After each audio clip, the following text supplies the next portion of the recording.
Hi, I'm Jessica Martinez. The night my mother-in-law Patricia asked me point-blank what I actually contributed to this family financially, she smirked, like she already knew the answer was nothing. But what she didn't know was that the pristine colonial mansion she was so proud of, the one with the marble countertops and the 3-car garage, was actually mine. Every monthly payment, every late fee, every refinancing document had my signature buried in the corporate paperwork. And when foreclosure notices started arriving at their Willowbrook Estates address, my name was the only one that could save them. Before we jump back in, tell us where you're tuning in from, and if this story touches you, make sure you're subscribed because tomorrow I've saved something extra special for you. I've always been the quiet one in the family. Not because I don't have opinions or because I lack confidence, but because I learned early on that sometimes the most powerful people in the room are the ones who listen more than they speak. My husband Michael used to say that's what drew him to me in college, how I could sit through entire group projects and then deliver the one insight that tied everything together. Back then, he found it attractive. Now, 7 years into marriage with 2 kids, I think he's forgotten what drew him to me at all.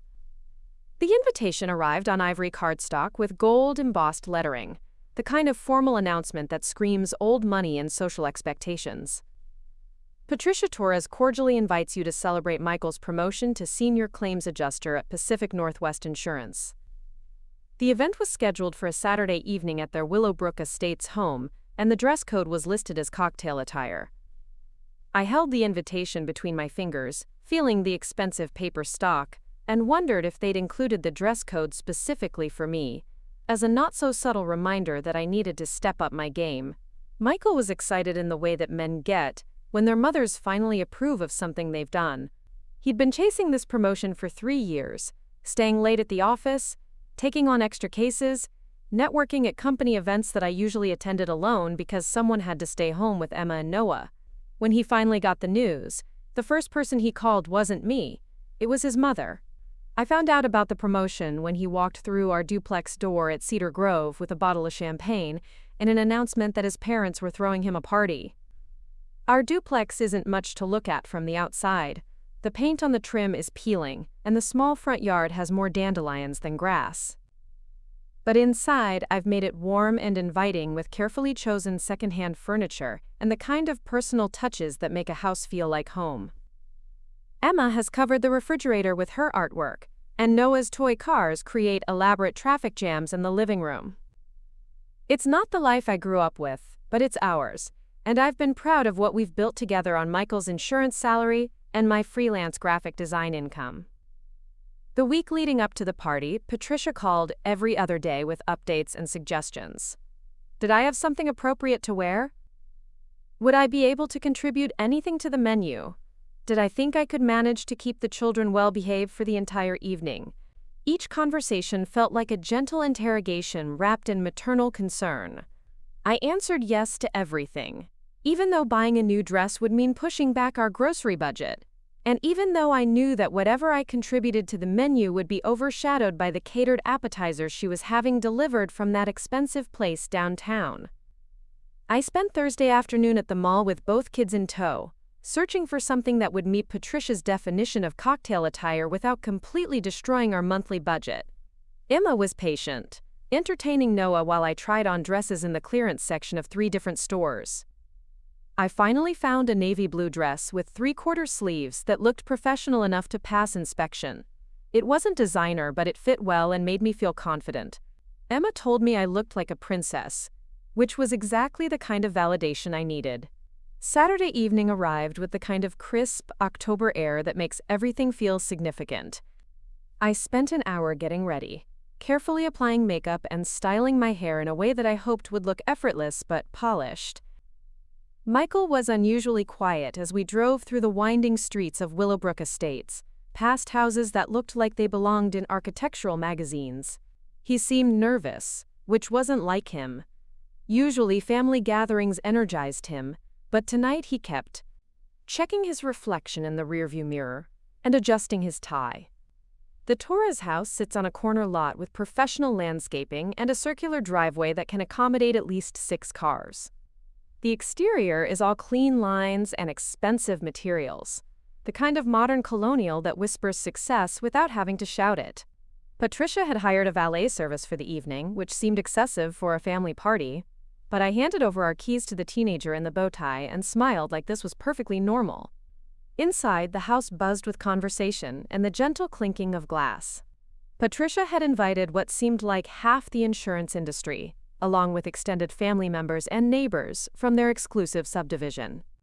The living room had been transformed into an elegant reception space, with fresh flowers on every surface and strategically placed lighting that made everything glow.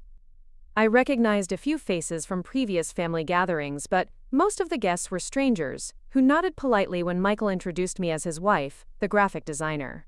Patricia appeared at my elbow almost immediately, looking stunning in a charcoal gray dress that probably cost more than I spent on clothes in 6 months. She air-kissed my cheek and looked me over with the practiced eye of someone who notices everything. "Jessica, darling, you look lovely. Is that new?" The question seemed innocent enough, but I caught the slight emphasis on the word new, as if she was calculating exactly how much I'd spent and whether it was appropriate for the occasion. "Thank you, Patricia. You look amazing as always." I'd learned years ago that deflecting her probing questions with compliments was the safest strategy. She smiled and guided me toward the kitchen, where she'd arranged an impressive spread of appetizers and cocktails. Everything was perfectly coordinated, from the color scheme to the napkins, creating the kind of effortless elegance that actually requires tremendous effort and expense. Ronald Torres stood near the kitchen island, holding court with a group of men who laughed at his stories with the enthusiasm of people who understand the social dynamics at play. He was a retired financial advisor who'd built his reputation on careful investments and conservative strategies. His handshake was firm, his smile practiced, and his ability to make small talk was legendary among their social circle. When he saw me, his expression shifted slightly, the way it always did, as if he was trying to remember exactly what I did for a living and why it mattered. "Jessica, good to see you. How's the computer work going?" He always referred to my graphic design business as computer work, reducing years of training and creativity to something that sounded vaguely technical and completely unimportant. I'd given up trying to explain the difference between graphic design and data entry, because the distinction didn't seem to register with him anyway. "Business is good, Ronald. I'm working on some exciting projects with local restaurants and small businesses." I kept my answer general, knowing that he wasn't really interested in the details. He nodded and immediately turned his attention back to his male colleagues, launching into a story about some investment opportunity that had paid off handsomely. Emma and Noah had found their way to the family room, where Patricia had set up a small area with activities designed to keep children occupied and quiet. They were being remarkably well behaved, coloring quietly and speaking in whispers, as if they understood that this was not their usual environment. I checked on them periodically, bringing them juice boxes and reassuring them that we wouldn't be staying too late. The evening progressed with the kind of predictable rhythm that characterizes successful social gatherings. People mingled, shared stories, and celebrated Michael's achievement with genuine enthusiasm. I found myself in conversations about school districts, vacation destinations, and home renovation projects, topics that seemed designed to highlight the differences between our lifestyle and theirs. When someone mentioned their recent kitchen remodel, I nodded politely and tried not to think about the cabinet door in our kitchen that sticks, and the dishwasher that only works if you jiggle the handle just right. Michael was in his element, moving from group to group with the confidence of someone who belonged in this environment. He told stories about difficult claims cases and office politics with the kind of insider knowledge that made his colleagues nod appreciatively. I watched him from across the room and remembered why I'd fallen in love with him in the first place. He was funny and charming and genuinely good at what he did. But somewhere along the... Preparing and narrating this story took us a lot of time, so if you are enjoying it, subscribe to our channel. It means a lot to us. Now back to the story. Our relationship had shifted from partnership to something that felt more like performance, with both of us playing roles that didn't quite fit anymore. Dinner was served buffet-style in the formal dining room, with Patricia orchestrating the flow of guests like a conductor managing a symphony. The food was restaurant quality, beautifully presented and perfectly seasoned. I filled my plate carefully, aware that everything I chose would be observed and potentially commented upon. The dining room table could seat 12 comfortably, but with the number of guests present, people scattered throughout the house, creating intimate conversation clusters in every room. I found myself at a small table in the sunroom with two of Patricia's neighbors and the wife of one of Michael's colleagues. The conversation drifted toward household management, school fundraisers, and the challenges of maintaining work-life balance. I contributed where appropriate, but mostly I listened, filing away information about private schools, vacation homes, and investment strategies that seemed to be common knowledge among this group. "It must be nice to have such flexible work," commented Sarah, whose husband was a senior partner at a law firm downtown. "Working from home, setting your own hours. I imagine that gives you a lot of time with the children." The statement was delivered with a smile, but I heard the underlying assumption that my work was somehow less demanding or important than traditional employment. "It definitely has its advantages," I agreed, not bothering to explain that flexible often meant working evenings and weekends to accommodate client deadlines, or that setting my own hours frequently translated to being available 24/7. I enjoy being able to be there for Emma and Noah when they need me. The conversation moved on to other topics, but I couldn't shake the feeling that I was being evaluated, and found slightly wanting. Not obviously deficient, but somehow not quite measuring up to the standards of this particular social circle. It was a familiar feeling, one that had characterized most of my interactions with Michael's family since we'd gotten married. As the evening wound down, guests began to migrate toward the front door, offering congratulations and thanks to Patricia for a lovely evening. I helped clear plates and glasses, knowing that offering to assist would be expected and appreciated.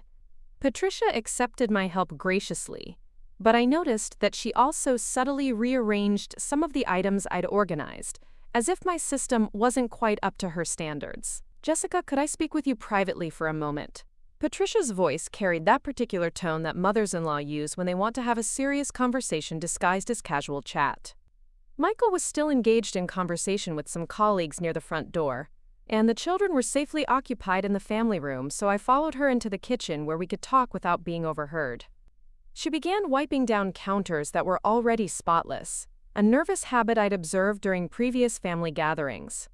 "I wanted to talk to you about Michael's promotion and what it might mean for your family's future." She paused in her cleaning to look at me directly, her expression serious but not unkind. "Ronald and I have been discussing some financial planning strategies that might be beneficial, but we wanted to understand your current contribution situation first." The phrase, "contribution situation," landed like a small stone in my stomach. I knew what she was really asking, but I wanted to make her say it explicitly. "What do you mean exactly?" Patricia set down her dish rag and leaned against the counter, crossing her arms in a gesture that was meant to look casual, but felt distinctly confrontational. "Well, dear, we know that Michael's salary is the primary source of income for your family, and we're wondering about your financial contribution.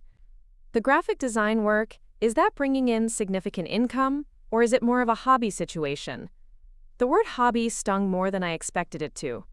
I'd been building my design business for 5 years, working with local businesses to create marketing materials, websites, and branding packages.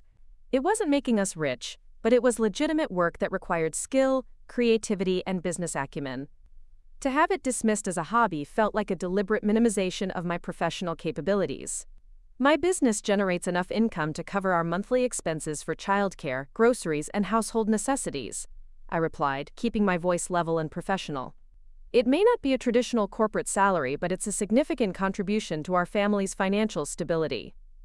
Ronald appeared in the kitchen doorway, drawn perhaps by the serious tone of our conversation. He looked between Patricia and me with the expression of someone who'd walked into the middle of a discussion he'd been expecting to have. "Are we talking about financial planning?"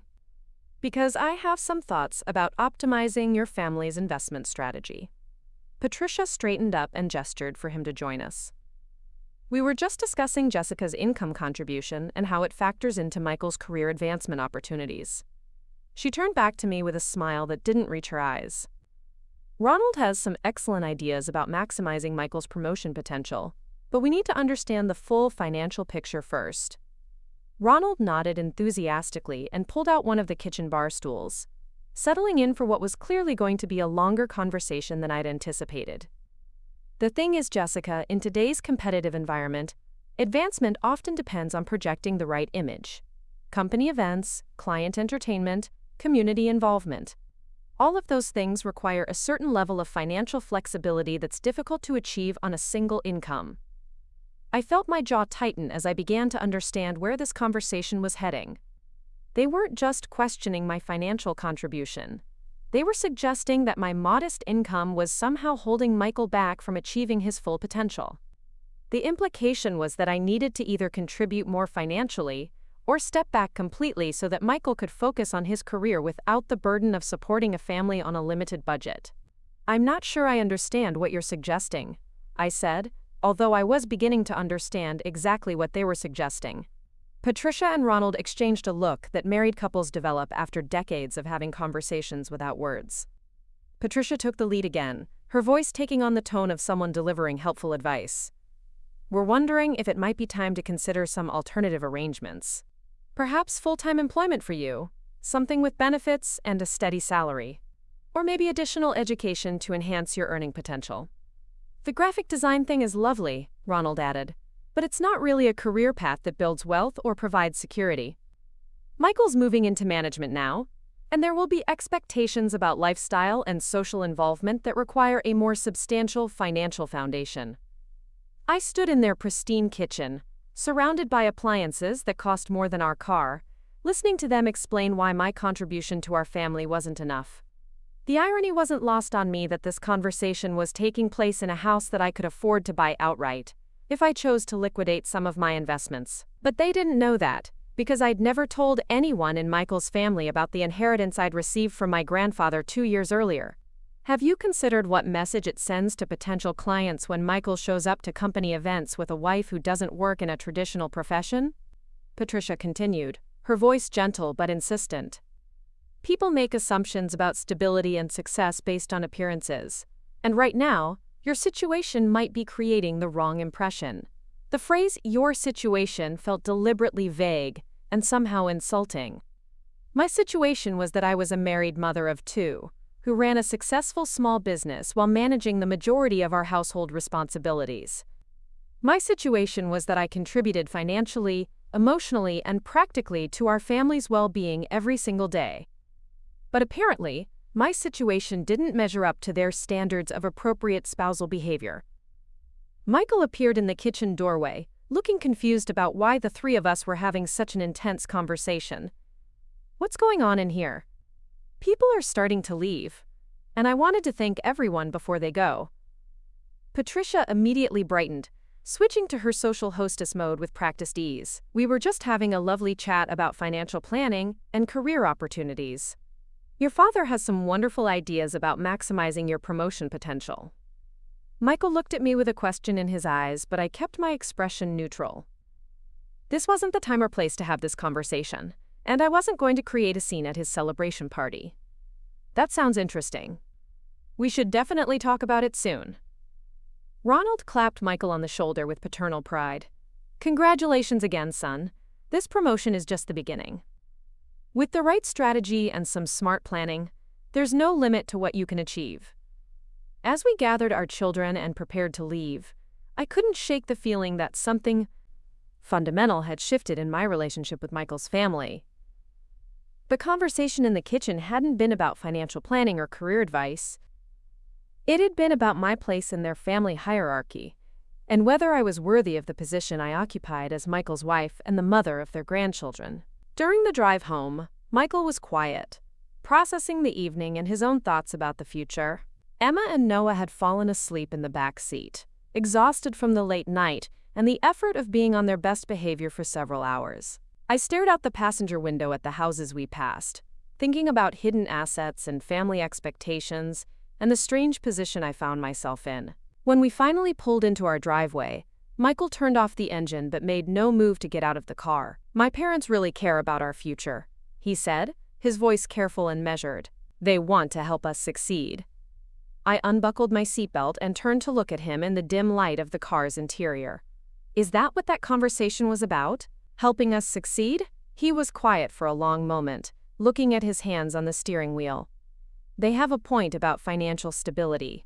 The promotion is great, But there are going to be new expectations and opportunities that require a different level of resources. And you think the problem is my income contribution? Michael finally looked at me, and I could see the conflict in his expression. I think we need to have some honest conversations about our goals and how we're going to achieve them. My parents have experience with building wealth and creating opportunities. Maybe we should listen to their advice. As we carried our sleeping children into the house and went through the quiet routine of putting them to bed, I thought about secrets and assumptions and the power of information that people don't expect you to have. Michael's family had spent the evening questioning my financial contribution, not knowing that I had the resources to solve their problems and fulfill their aspirations in ways they couldn't imagine. But more than that, I thought about respect and partnership, and what it meant to be valued for who you are rather than what you can provide. The conversation in Patricia's kitchen had revealed something important about how they viewed me and my role in their family. And tomorrow, I would have to decide what I was going to do with that information. The conversation we needed to have came 3 days later, over breakfast while the kids ate cereal and argued about cartoon characters. Michael had been distant since the party, coming home later than usual and spending time on his phone in ways that felt secretive and deliberate. When he finally sat down across from me at our small kitchen table, I could see he'd been rehearsing whatever he was about to say. "I've been thinking about what my parents said," he began, stirring his coffee with more attention than the task required, "about financial planning and maximizing opportunities." He paused, looking up at me with an expression that was equal parts apologetic and determined. "I think they're right about us needing to make some changes." Emma looked up from her cereal bowl, sensing the tension in the room with the intuitive awareness that children develop when their parents' conversations carry weight. Noah continued eating, oblivious to anything beyond the colorful shapes floating in his milk.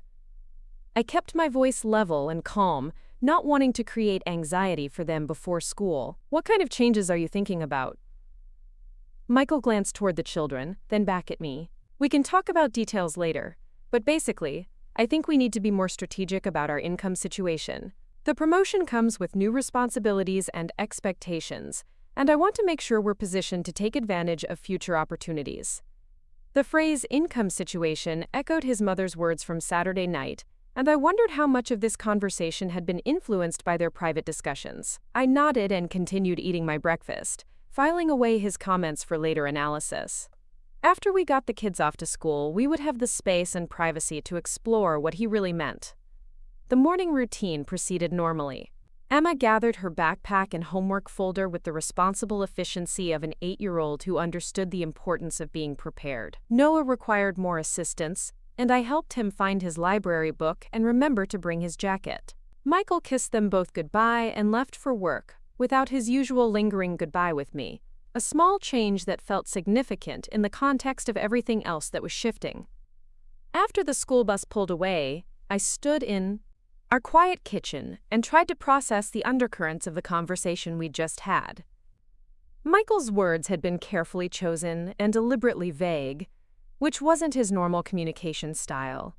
Usually he was direct about concerns and specific about solutions. This felt different, like he was testing the waters before diving into deeper topics. I spent the morning working on a logo design for a local bakery, losing myself in the creative process that had always provided both income and satisfaction. Color palettes and typography decisions required the kind of focused attention that could temporarily quiet more complicated concerns. But by lunchtime, I found myself staring at my computer screen without really seeing the design elements, my mind wandering to Patricia's kitchen and the conversation that had left me feeling evaluated and found wanting. When Michael came home that evening, he suggested we have dinner after putting the kids to bed, which was code for a serious discussion that required adult privacy.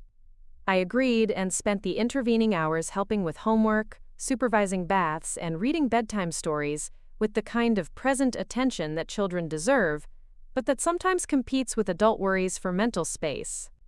Once Emma and Noah were settled for the night, Michael and I sat across from each other at our kitchen table with reheated Chinese takeout and the kind of careful politeness that precedes difficult conversations. He had clearly spent the day thinking about how to approach whatever he wanted to discuss, and I could see him organizing his thoughts before speaking. "My parents want to help us develop a 5-year financial plan," he said. reaching for the folder he brought home from work. They've put together some projections and recommendations based on my new salary and the advancement opportunities in my department. He opened the folder and spread several printed pages across the table between us. The documents looked official and comprehensive, with charts and graphs that illustrated various scenarios for saving, investing, and achieving financial goals. I recognized Ronald's handiwork in the detailed analysis and conservative projections. Everything was logical and well-researched. The kind of planning that successful people use to build wealth over time. They're recommending that we consider relocating to a better neighborhood within the next 2 years, Michael continued, pointing to a section highlighted in yellow. Somewhere with better schools and more appropriate housing for my position at the company. But that would require a significant increase in our monthly income to qualify for the mortgage we'd need. I studied the numbers, noting the gap between our current financial situation and the lifestyle his parents were suggesting we pursue. The difference was substantial, requiring either a dramatic increase in my business income or a complete career change to traditional employment, with a steady salary and benefits. "What about my design business?" I asked, though I suspected I already knew the direction this conversation was heading. Michael shifted in his chair, a gesture I'd learned to recognize as his way of preparing to say something he knew I wouldn't want to hear. "That's part of what we need to discuss. My parents think it might be time to consider whether the graphic design work is the best use of your time and skills, given our family's changing needs." The phrase, "best use of your time and skills," felt like a diplomatic way of suggesting that my current career wasn't valuable enough to justify continuing. I kept my expression neutral, while processing the implications of what he was saying. They wanted me to abandon the business I'd built and find traditional employment that would generate the income necessary to support their vision of our family's future. "They've actually been researching some opportunities that might be a good fit for you," Michael continued, pulling out another sheet of paper. "Patricia has a friend who works in human resources at a marketing firm downtown. They're looking for someone with your background and skills, and the starting salary would be significantly higher than what you're making now." I looked at the job description Patricia had printed out, noting the long list of responsibilities and requirements that went far beyond graphic design. It was a corporate marketing position that would involve strategy development, client management, and team leadership. The salary was indeed higher than my current income, but the position would require at least 50 hours per week and frequent travel for client meetings. "And they think this would be better for our family than the flexibility I have now?"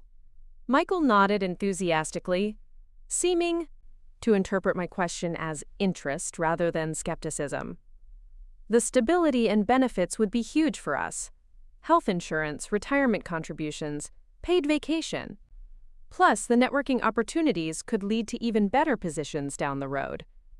I thought about Emma's after-school activities and Noah's preschool pickup times, both of which I currently managed because my schedule allowed that flexibility. I thought about the client relationships I'd built over 5 years and the creative satisfaction that came from helping local businesses develop their visual identity. None of that seemed to factor into the calculations his parents had made about our family's future. "What about childcare? If I'm working 50 hours a week plus travel, who's going to handle school events and sick days and all the other things that require parental presence?" Michael had clearly anticipated this question. "My parents are willing to help with emergency situations, and they know several reliable babysitters who could provide regular after-school care. It would be an adjustment, but lots of families make it work." The image of Patricia managing my children's daily needs felt surreal and somehow wrong. She meant well, but her parenting style was formal and structured in ways that didn't match Emma and Noah's personalities. They needed flexibility and creativity and the kind of patient attention that couldn't be scheduled or delegated. "And you think this is the right decision for our family?" Michael reached across the table and took my hand, his expression sincere and hopeful. "I think it's an opportunity to build the kind of life we've always talked about wanting. Better schools for the kids, a house with a real yard, the financial security to take vacations and save for college. My parents have already achieved all of that, and they're offering to help us get there too." I squeezed his hand and nodded, understanding that he genuinely believed this plan would improve our family's circumstances. But something about the conversation felt wrong. as if important decisions were being made based on other people's values and priorities rather than our own. The life he was describing sounded successful and secure, but it didn't sound like us. Over the next 2 weeks, the pressure to make a decision intensified in ways that felt both subtle and relentless. Patricia called regularly with updates about the marketing position, sharing details about the company culture and advancement opportunities that she'd learned from her friend in human resources. Ronald stopped by twice with additional financial projections, including scenarios that showed how much money we could save by making the recommended changes. Michael began working longer hours, staying after office hours to network with colleagues and attend professional development events that his parents had suggested. When he came home, he was energized and full of stories about career advancement strategies and success stories from other employees who'd been promoted rapidly. I listened and offered encouragement, but I couldn't shake the feeling that he was being coached toward a version of success that might not be sustainable for our family. The marketing firm scheduled a preliminary interview, which Patricia had arranged through her friend without asking me first. When she called to share the news, her voice was bright with excitement and the assumption that I would be grateful for her intervention. The interview was scheduled for the following Thursday during what would normally be my peak work time for current clients. "I know it's short notice," Patricia said, "but these opportunities don't wait for convenient timing. I told Sandra you were very interested and available to meet whenever worked for their schedule." I stared at my calendar, looking at the client deadlines and project commitments that would need to be rearranged to accommodate an interview I hadn't requested. The presumption that I was available at their convenience felt dismissive of the professional obligations I already had, as if my current work was merely a placeholder until something better came along. "I appreciate you thinking of me, Patricia, but I should probably discuss this with Michael before committing to an interview." There was a pause on the other end of the line, followed by the kind of careful tone that mothers-in-law use when they're trying not to sound critical. "Of course, dear. But I wouldn't want you to miss this opportunity because of a scheduling conflict. Sandra is doing this as a personal favor to me, and these positions typically have dozens of qualified applicants." The implication was clear. I was expected to prioritize this interview over my existing commitments, and any hesitation would be interpreted as a lack of appreciation for the favor Patricia was extending. I agreed to the interview and spent the next hour rearranging my schedule and apologizing to clients for the delayed delivery of their projects. Michael was enthusiastic when I told him about the interview, interpreting my compliance as evidence that I was embracing the new direction for our family. He offered to take time off work to watch the children, since the interview was scheduled during school hours and would require downtown travel during Noah's preschool time. "This could be exactly what we need," he said, pulling me into a hug that felt both supportive and relieved. A chance to really move forward and build something substantial. I hugged him back and tried to share his optimism, but something about the entire situation felt forced and unnatural. The timeline was aggressive, the pressure was constant, and the assumption that everyone else knew what was best for my career was beginning to feel suffocating rather than supportive. The night before the interview, I laid out my most professional outfit and reviewed the company information Patricia had provided. The marketing firm was well-established and successful, with an impressive client list and a reputation for innovative campaigns. The position itself would be challenging and potentially rewarding for someone who wanted to build a career in corporate marketing. But as I prepared for bed, I found myself thinking about the small business owners I'd worked with over the past 5 years. The family-owned restaurant that had tripled their customer base after I redesigned their menu and signage. The nonprofit organization that had increased their donor participation by 40% following a rebranding campaign I'd developed. The local artist whose new logo had helped her transition from hobby sales to profitable gallery representation. Those relationships and successes felt meaningful in ways that corporate marketing campaigns might not. My current work allowed me to see direct results and build personal connections with clients who became friends and collaborators. The flexibility to be present for my children's needs while still contributing professionally felt like a privilege rather than a limitation. The interview went well, in all the ways that professional interviews are supposed to go well. Sandra was articulate and impressive, the office space was modern and energetic, and the position offered clear pathways for advancement and increased responsibility.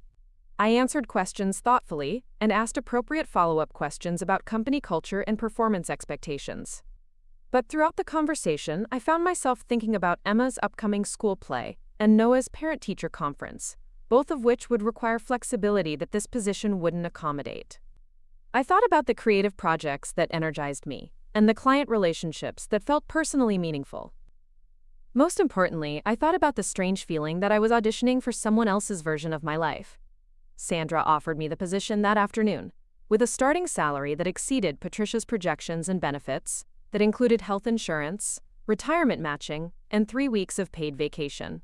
The offer was generous and professionally flattering, representing the kind of opportunity that many people would accept immediately. When I called Michael to share the news, he was ecstatic. "This is incredible, Jess. This changes everything for our family." In the background, I could hear office noise and the excitement in his voice that suggested he was already sharing the news with colleagues. Patricia called within an hour, having heard from Michael, and her congratulations carried the satisfaction of someone whose plan had succeeded exactly as anticipated. "I'm so proud of you for taking this step," she said.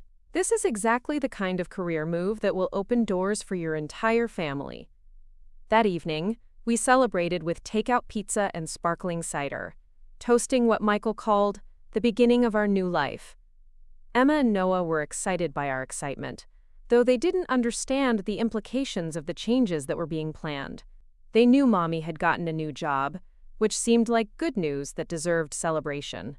But as I tucked them into bed that night, Emma asked a question that I hadn't been prepared to answer.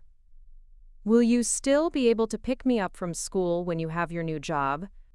The honest answer was no. The new position would require regular late hours and occasional travel, meaning that our daily routines would need to be completely restructured. Emma would take the bus home to after-school care, and both children would spend significantly more time with babysitters and extended family members. "There might be some changes to our schedule," I said carefully, "but we'll make sure you're always taken care of, and we'll still have lots of time together." Emma nodded with the trusting acceptance that children show when their parents reassure them about changes they don't fully understand. But her questions stayed with me as I tried to fall asleep, highlighting the gap between what this opportunity offered professionally and what it would cost personally.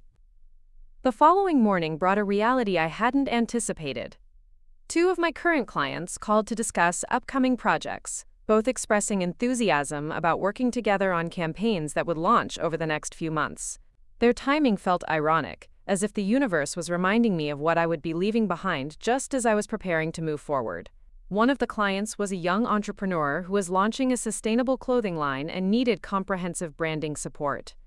The project would be creative, meaningful, and exactly the kind of work that had drawn me to graphic design in the first place. The other client was a local charity that needed marketing materials for their annual fundraising campaign, work that would directly impact their ability to serve families in our community. Both projects would be impossible to complete if I accepted the marketing position, which required a 2-week start date that wouldn't allow time to fulfill my existing commitments. I would need to recommend other designers and disappoint clients who had specifically requested my involvement in their projects. As I sat in my home office, surrounded by the creative materials and client files that represented 5 years of building a business, I felt the weight of the decision I was being asked to make. Everyone in Michael's family was enthusiastic about the marketing opportunity, and their financial projections made a compelling case for the practical benefits of traditional employment. But something about the pressure to abandon my current career felt wrong in ways I couldn't articulate. It wasn't just about the work itself, though I genuinely enjoyed the creative challenges and client relationships. It was about the assumption that my business wasn't valuable enough to preserve, and the expectation that I should be grateful for the chance to start over in someone else's vision of success. Michael came home that evening with champagne and flowers, ready to celebrate what he saw as a major breakthrough for our family's future. His enthusiasm was genuine and infectious, and I could see how much this opportunity meant to him. The promotion at his company was just the beginning, and having a wife with a corporate marketing career would enhance his professional image in ways that would benefit his long-term advancement. "I keep thinking about the house we'll be able to afford," he said, showing me real estate listings on his phone. "Look at this one in Willowbrook Estates. 4 bedrooms, 3 baths, and it's in the same neighborhood as my parents." The kids could walk to their house after school. The house was beautiful and impressive, exactly the kind of property that would signal success and stability. But as I looked at the photos of pristine rooms and professionally landscaped yards, I thought about the duplex we currently called home. It wasn't glamorous, but Emma and Noah had grown up here. Their height marks were penciled on the kitchen doorframe, and every room held memories of birthdays, holidays, and ordinary moments that had shaped our family's story. "It's a beautiful house," I said, and I meant it. "But are you sure we need to change everything all at once? Maybe we could find a way to improve our situation without completely restructuring our lives." Michael looked at me with confusion and slight disappointment, as if my question suggested a lack of ambition or gratitude for the opportunities being offered. "This is our chance to really build something, Jess. My parents have already shown us the roadmap to success. Why wouldn't we want to follow their advice?" I didn't have a good answer for his question, at least not one that wouldn't sound ungrateful or resistant to positive change. The plan his parents had developed was logical and comprehensive, designed to maximize our family's financial potential and social advancement. My reservations felt emotional rather than practical, based on feelings that were difficult to quantify or defend. That night, I sat at my computer after everyone else had gone to bed, staring at the formal offer letter from the marketing firm. The salary figure looked substantial, and the benefits package was genuinely impressive. This was the kind of opportunity that many people worked years to achieve, and I was fortunate to have it presented to me through Patricia's connections. But as I prepared to type my acceptance email, I thought about the conversation I'd had with Emma about after-school pickups, and Noah's upcoming preschool graduation that I would miss if I started the new job on schedule. I thought about the client projects I would abandon and the business relationships I would have to terminate. Most importantly, I thought about the feeling that I was being asked to become someone I wasn't sure I wanted to be. The cursor blinked at me for a long time before I finally closed the laptop without sending anything.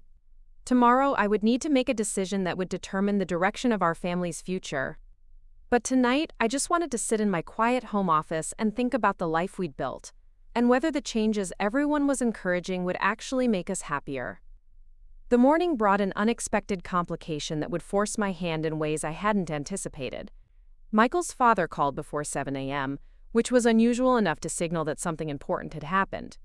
Ronald's voice carried a tension that I'd never heard before, and his usual confidence was replaced by something that sounded like barely controlled panic. "Michael, I need you and Jessica to come over this morning. We have a situation that requires immediate attention." He paused, and I could hear Patricia's voice in the background, sharp with stress. "There's been a problem with our mortgage company, and we need to discuss some options before things get worse." Michael was already reaching for his clothes, responding to his father's tone with the automatic compliance that characterized their relationship. "Of course, Dad. We'll be right over. Is everything okay?" "We'll discuss it when you get here. And Michael?" Ronald's voice carried a weight that made both of us stop moving. "Bring any financial documents you have. Bank statements, tax returns, investment accounts. We might need to explore some emergency options that require complete transparency about your family's assets." After Ronald hung up, Michael and I looked at each other with the shared recognition that something significant had shifted in his parents' previously stable financial situation. They had always been the picture of conservative success, with careful investments and prudent planning that had built substantial wealth over decades. For them to be calling an emergency family meeting about mortgage problems suggested a crisis that none of us had seen coming. As we arranged emergency childcare and gathered the requested documents, I thought about secrets and revelations and the strange timing of a crisis that would require complete financial transparency. In a few hours, we would be sitting in Patricia's kitchen again. But this time, the conversation about money would have entirely different stakes and implications. And for the first time since this whole situation began, I would have to decide whether to continue hiding the inheritance that could solve their problems instantly, or maintain my silence while watching people I cared about face financial devastation. The Torres house looked different in the harsh morning light. The professional landscaping that usually appeared magazine perfect now seemed slightly overgrown, with edges that needed trimming and flower beds that required attention.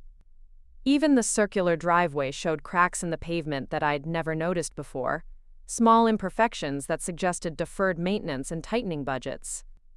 Patricia answered the door wearing a bathrobe and no makeup, which was so unlike her usual polished appearance that it immediately signaled the seriousness of whatever crisis had prompted this emergency meeting. Her hair was pulled back in a messy ponytail, and her eyes showed the kind of exhaustion that comes from sleepless nights spent worrying about problems that seem insurmountable. "Thank you for coming so quickly," she said, ushering us into the kitchen where Ronald sat surrounded by papers, a laptop, and 2 phones that kept buzzing with incoming calls he wasn't answering. The normally immaculate kitchen showed signs of stress eating and late-night strategizing sessions, with empty coffee cups and crumpled napkins scattered across the granite countertops. Ronald looked up when we entered, and I was shocked by how much he seemed to have aged since the party just 2 weeks earlier.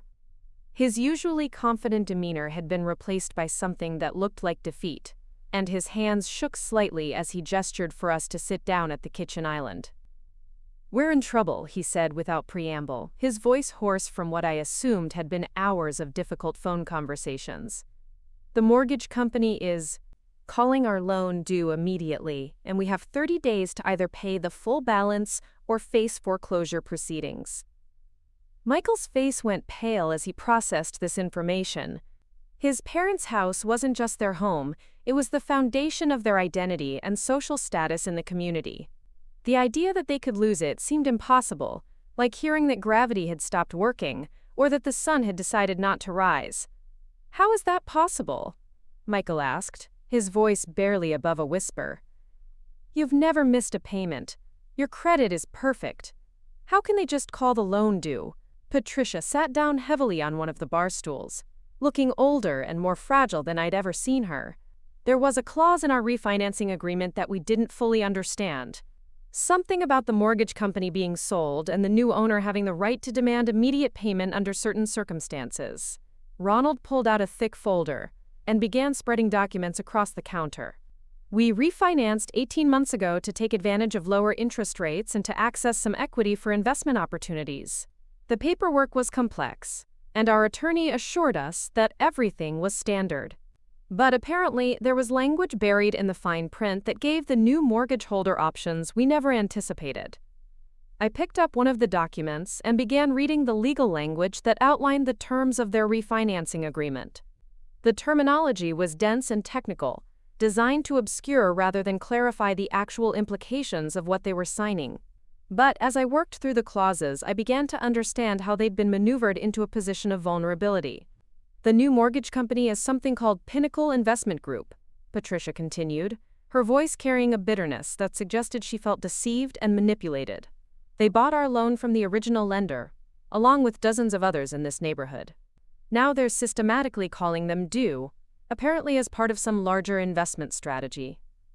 The name Pinnacle Investment Group hit me like cold water, and I had to concentrate on keeping my expression neutral while my mind raced to process this unexpected connection. Pinnacle wasn't just some random investment company that had purchased their mortgage. Pinnacle was the company my grandfather had built over 40 years, the company I'd inherited complete control of when he passed away 2 years earlier. "Have you tried negotiating with them?" Michael asked, though his voice suggested he already suspected the answer would be discouraging. Ronald laughed bitterly and gestured toward his phones. "I've been on the phone with them for 3 days straight. They're not interested in payment plans or refinancing options. They want the full balance paid immediately, or they initiate foreclosure proceedings that will result in the property being sold at auction."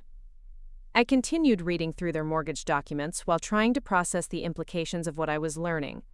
My grandfather had never mentioned owning the Torres family's mortgage specifically, but Pinnacle held hundreds of residential loans throughout the region. The irony of the situation was almost overwhelming. The people who had spent weeks questioning my financial contribution were facing foreclosure on a loan that I technically owned.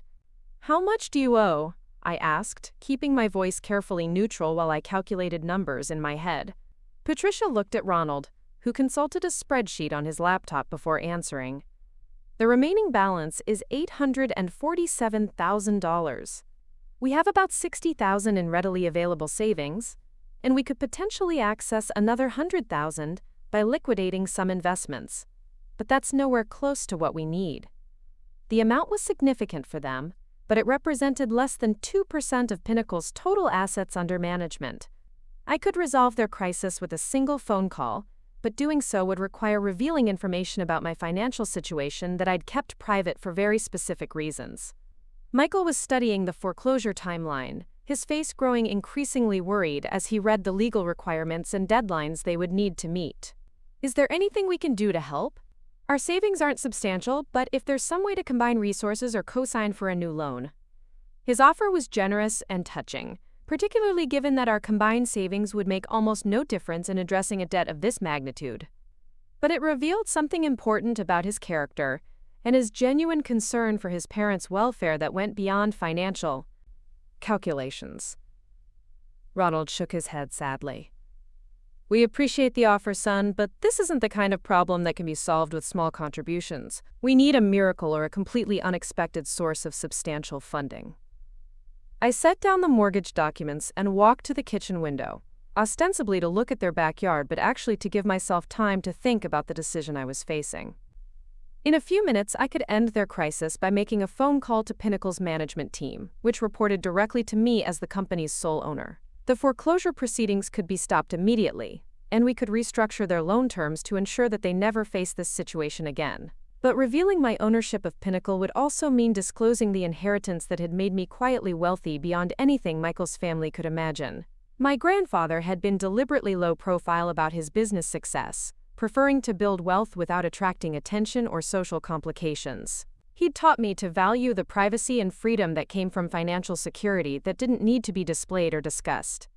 More importantly, revealing my financial capabilities would fundamentally change my relationship with Michael and his family in ways that might not be positive. Would they treat me differently if they knew I could afford to buy their house outright without affecting my lifestyle? Would Michael question why I'd kept this information private? And would it change how he viewed our marriage and partnership? There might be one option we haven't explored, I said, turning back toward the group while trying to project confidence I didn't entirely feel.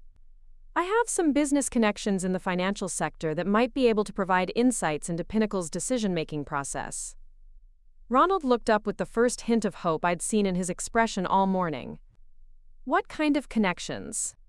Because we've already tried reaching out to everyone we know in banking and real estate, and nobody has been able to influence Pinnacle's position. I sat back down at the kitchen island and chose my words carefully. My family has some history with investment companies and property management. My grandfather was involved in that industry before he passed away, and I maintained some of his professional relationships. This was technically true, though it dramatically understated the nature of my connection to the industry. Patricia leaned forward with renewed interest, apparently recalculating her assessment of my background and potential usefulness in their current crisis. Could these connections help us understand why Pinnacle is targeting our neighborhood specifically?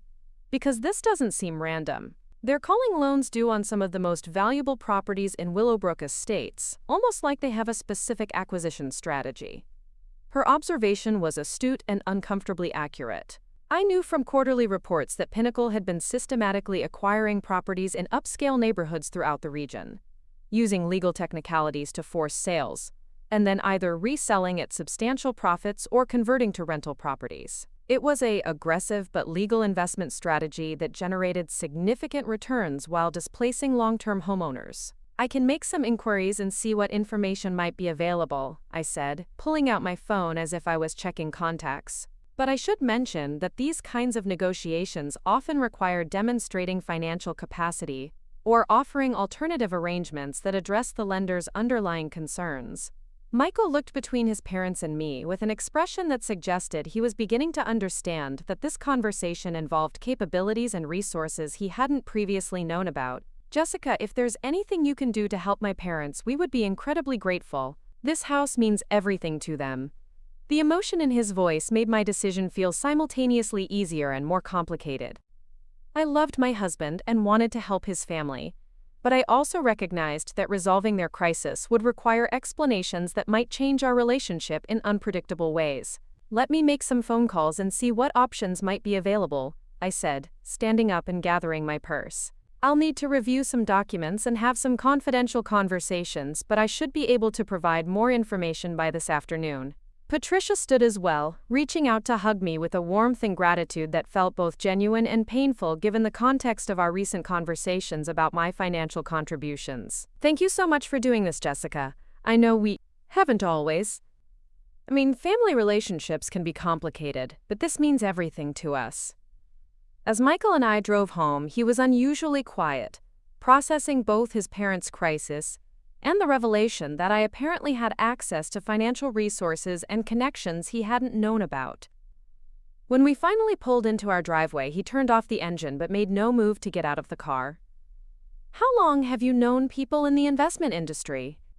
he asked, his voice careful and curious rather than accusatory. I unbuckled my seatbelt and turned to face him, recognizing that this was the beginning of a conversation that would require more honesty than I'd been providing about my background and capabilities. My grandfather was more successful in business than I ever talked about.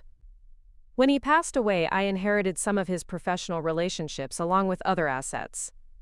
Michael nodded slowly, apparently trying to reconcile this information with his understanding of my family history and financial situation. "Is that why you've been so reluctant to take the marketing job? Because you have other financial resources that you haven't mentioned?" The question was fair and deserved an honest answer, but providing complete honesty would mean revealing information that would change everything about our relationship and our family's dynamics.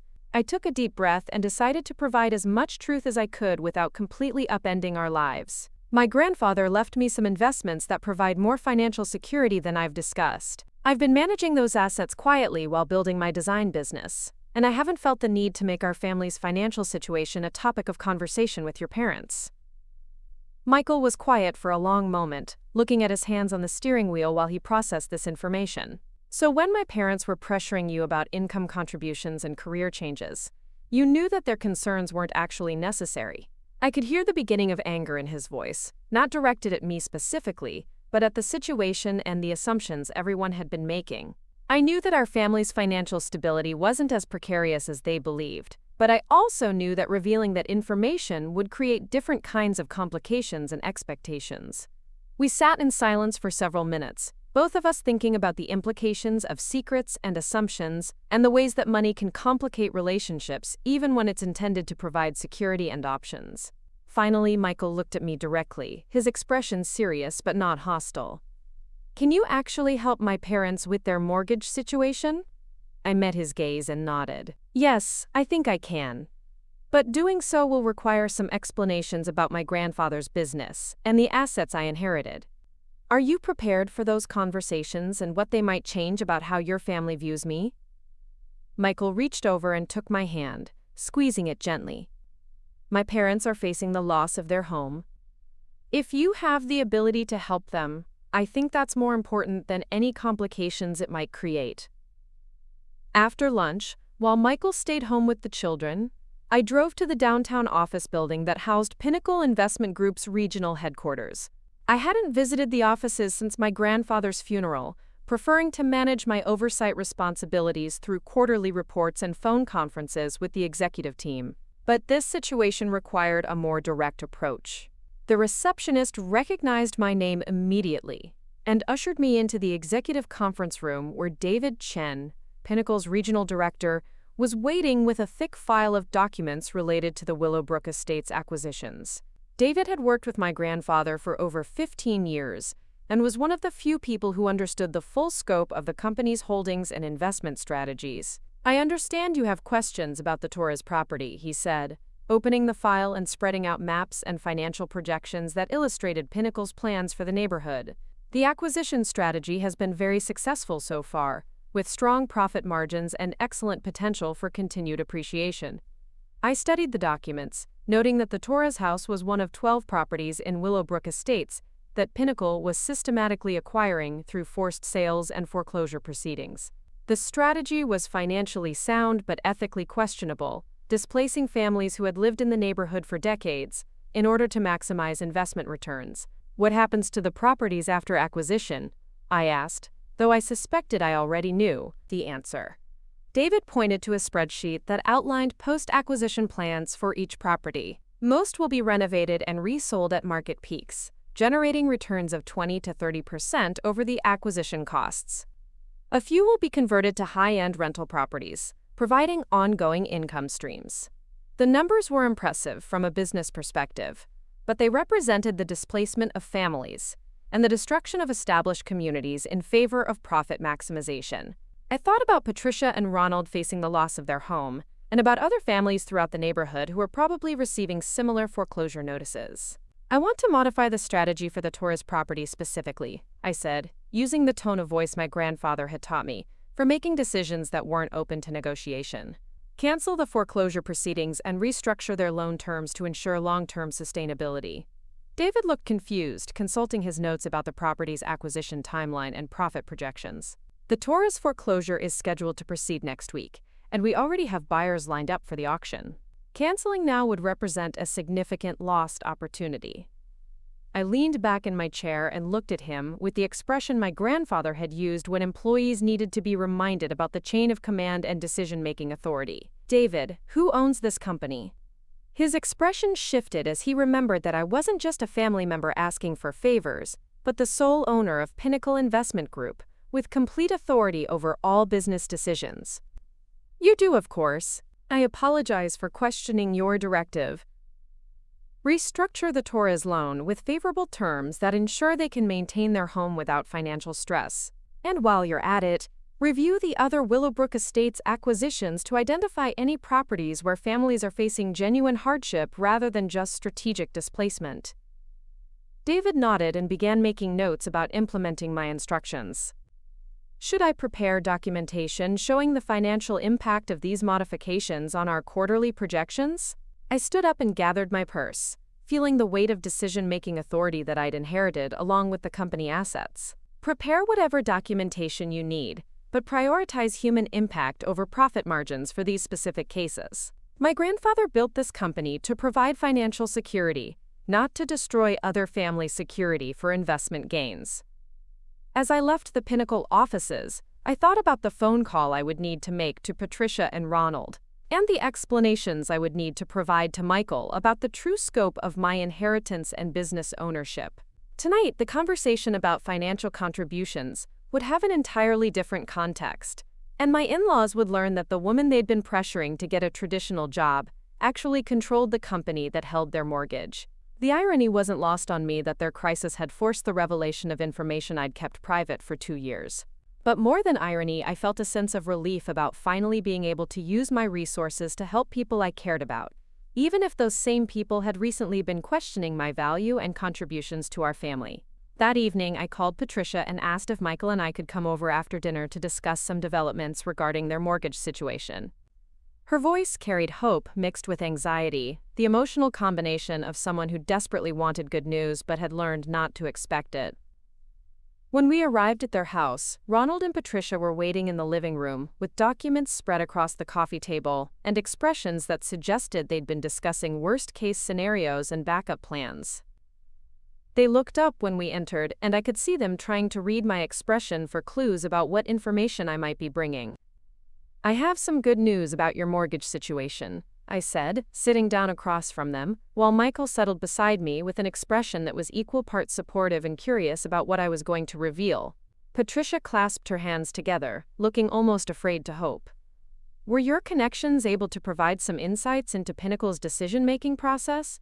I took a deep breath and decided that the situation required complete honesty, regardless of how it might change our family relationships going forward. Actually, I have more direct influence over Pinnacle's decisions than I initially indicated. My grandfather didn't just work in the investment industry. He owned Pinnacle Investment Group, and when he passed away, I inherited the company. The silence that followed my announcement was so complete that I could hear the grandfather clock ticking in the hallway and the sound of the neighbor's sprinkler system cycling on outside. Ronald and Patricia stared at me with expressions that suggested they were trying to process information that didn't match anything they'd understood about my background or financial situation. Michael was the first to speak, his voice careful and measured. You own the company that holds my parents' mortgage? I nodded, maintaining eye contact with each of them, while I continued the explanation that would change everything about our family dynamics. I inherited complete ownership of Pinnacle 2 years ago, along with all of its assets and investments. I've been managing the company quietly while building my design business, because I wanted to maintain privacy about my financial situation. Patricia found her voice, though it came out as barely more than a whisper. You've been managing an investment company this entire time?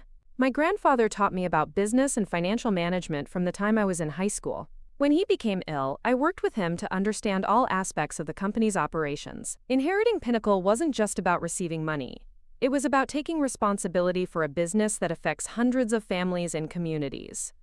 Ronald leaned forward, his financial advisor instincts apparently overriding his shock about the revelation. What does this mean for our mortgage situation specifically? I pulled out my phone and showed them the email I'd received from David Chen confirming the implementation of my instructions. Your foreclosure proceedings have been canceled, and your loan has been restructured with terms that will ensure you never face this situation again. Your monthly payments will actually be lower than what you were paying before. Patricia began crying, not the gentle tears of relief, but the deep, body-shaking sobs of someone who had been carrying more stress than she'd been able to acknowledge. Ronald moved to comfort her, while staring at me with an expression that contained gratitude, confusion, and what might have been the beginning of embarrassment about recent conversations regarding my financial contributions. Michael was quiet, processing the implications of everything he'd just learned about his wife's financial capabilities and the secret she'd been keeping throughout their marriage. When he finally spoke, his voice carried a complexity of emotions that would require longer conversations to fully address. Jessica, why didn't you tell us about this earlier? We've been worrying about money and making decisions based on assumptions that weren't accurate. I understood his question and the confusion behind it, but explaining my reasons for maintaining privacy would require discussing family dynamics and social relationships in ways that might be hurtful to his parents. I learned from my grandfather that financial privacy provides freedom and avoids complications that can affect personal relationships. I wanted our marriage and our family connections to be based on who we are as people, not on what assets I inherited.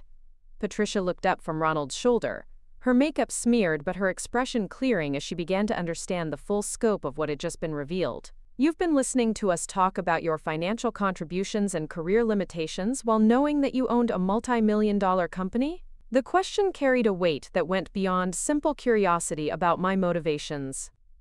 She was beginning to realize that every conversation we'd had about money, career advancement, and family financial planning had been based on incomplete information that had led to inaccurate conclusions about my capabilities and contributions.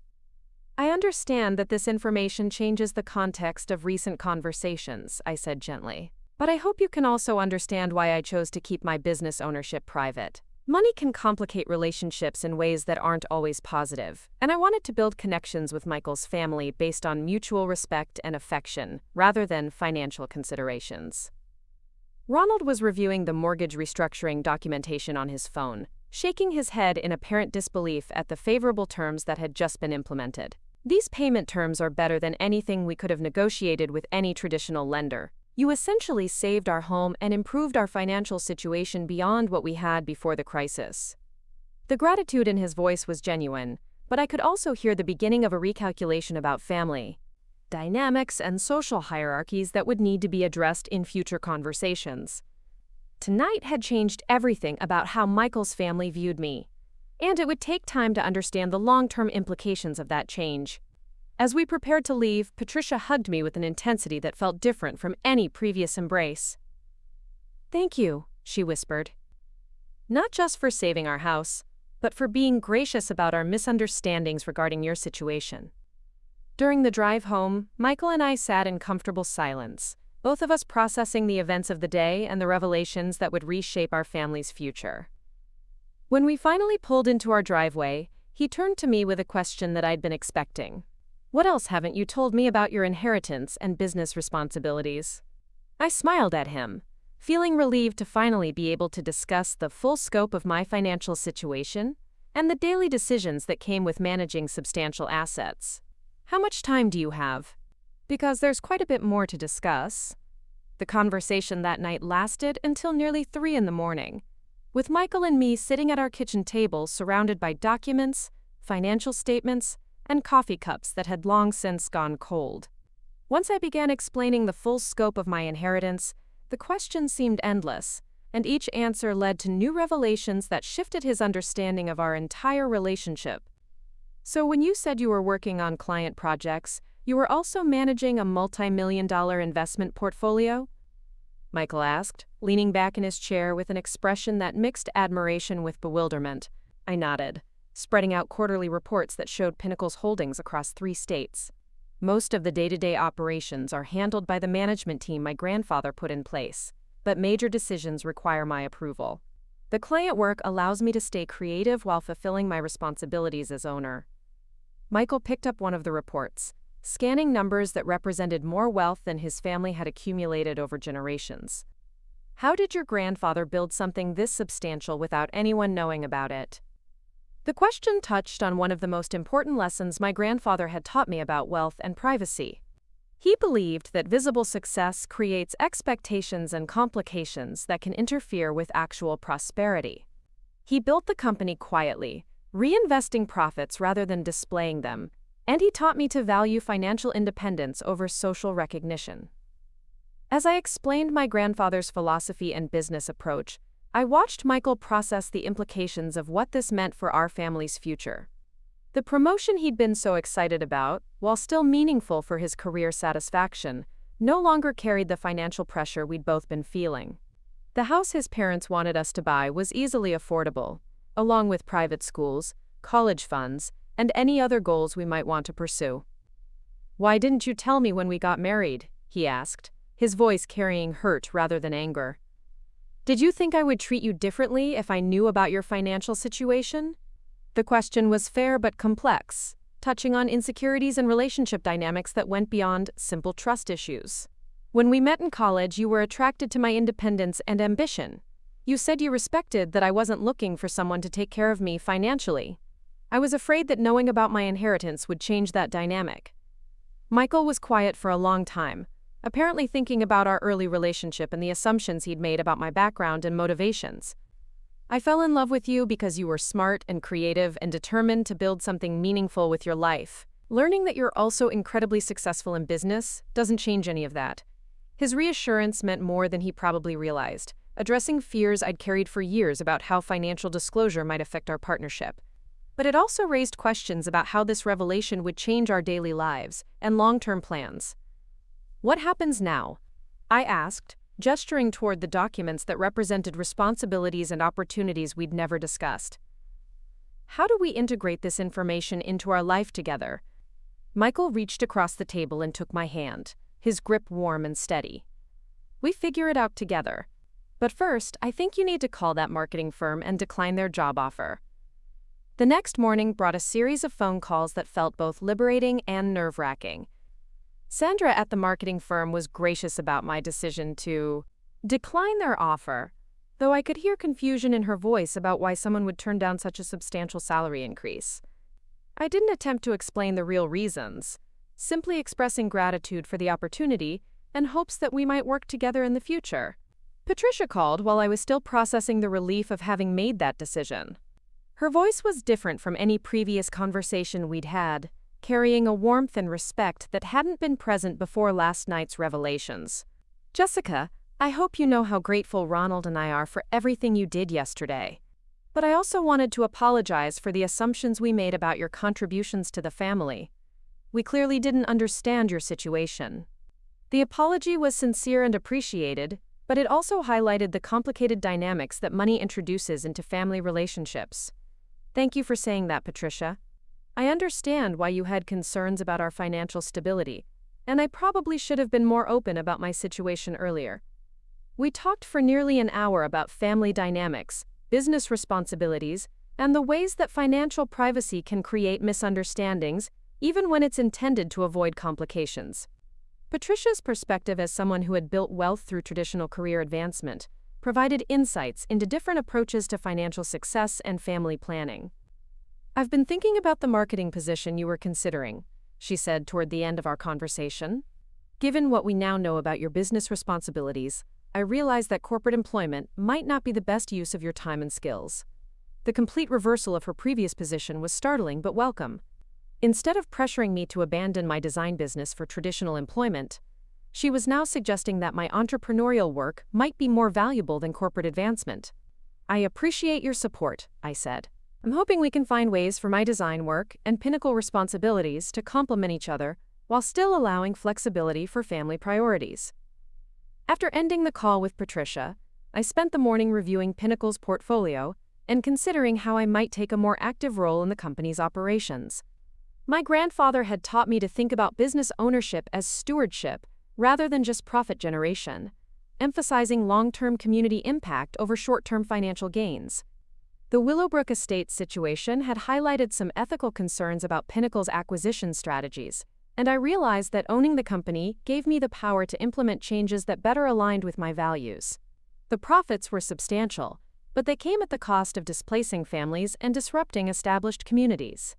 I called David Chen to schedule a comprehensive review of all current acquisition projects, with particular attention to any properties where families were facing genuine hardship rather than strategic investment opportunities. If Pinnacle was going to continue operating under my ownership, the business model needed to balance profitability with social responsibility. I want to develop criteria for evaluating acquisition targets that consider community impact as well as financial returns, I told David during our afternoon phone conference. Properties where families are struggling due to economic circumstances should be handled differently from strategic opportunities in appreciating markets. David's initial response suggested that he was still adjusting to having an owner who prioritized ethical considerations alongside profit maximization. These modifications could impact our quarterly returns, particularly in the short term. How should I communicate these changes to the investment partners who expect consistent performance? I thought about my grandfather's approach to business relationships and the importance of establishing clear expectations about values and priorities. Schedule a meeting with all major partners to discuss our evolving business philosophy. They should understand that Pinnacle's long-term success depends on building sustainable relationships with communities, rather than just maximizing individual transaction profits. The conversation with David continued for over an hour as we discussed implementation strategies and timeline modifications for current projects. By the end of the call, I felt more engaged with Pinnacle's operations than I had since inheriting the company, and more confident about my ability to influence its direction in positive ways. Michael came home that evening with news that his promotion had been officially announced at work, along with information about additional advancement opportunities that his supervisor had discussed during their meeting. His enthusiasm was genuine, but it was tempered by the recognition that our family's financial pressures had been dramatically reduced. My boss mentioned that the company is looking for someone to head up the new client relations department, he said, sitting down at the kitchen table where I was reviewing Pinnacle documents. It would mean more responsibility and a significant salary increase, but it would also require some travel and longer hours. I looked up from the financial reports, considering how this opportunity fit into our newly reconfigured understanding of career advancement and family priorities. How do you feel about taking on more responsibility now that we have different financial flexibility? Michael was quiet for a moment, apparently thinking about motivations and goals that had shifted since yesterday's revelations. I want to advance in my career because I enjoy the work and find it meaningful, not just because we need the money. But I also want to make sure that any changes support our family life, rather than complicating it. His thoughtful approach to the decision impressed me, and reinforced my conviction that we could navigate these new circumstances without losing sight of what mattered most to us. Why don't you gather more information about the position requirements and timeline, and we can discuss how it would affect our long-term plans. Over the next few days, I found myself thinking more strategically about integrating my various responsibilities and interests into a coherent approach to work and family life. Managing Pinnacle required regular attention but not constant presence, which meant I could continue building my design business while fulfilling my ownership obligations.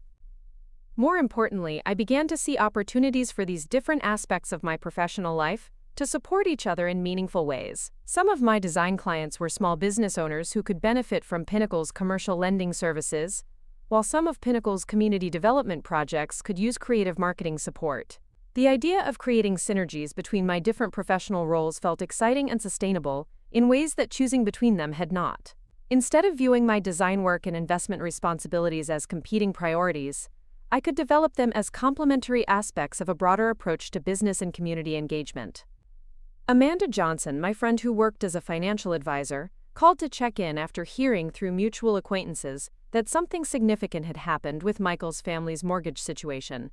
I had known Amanda since college, and she was one of the few people who understood my grandfather's business philosophy and approach to wealth management.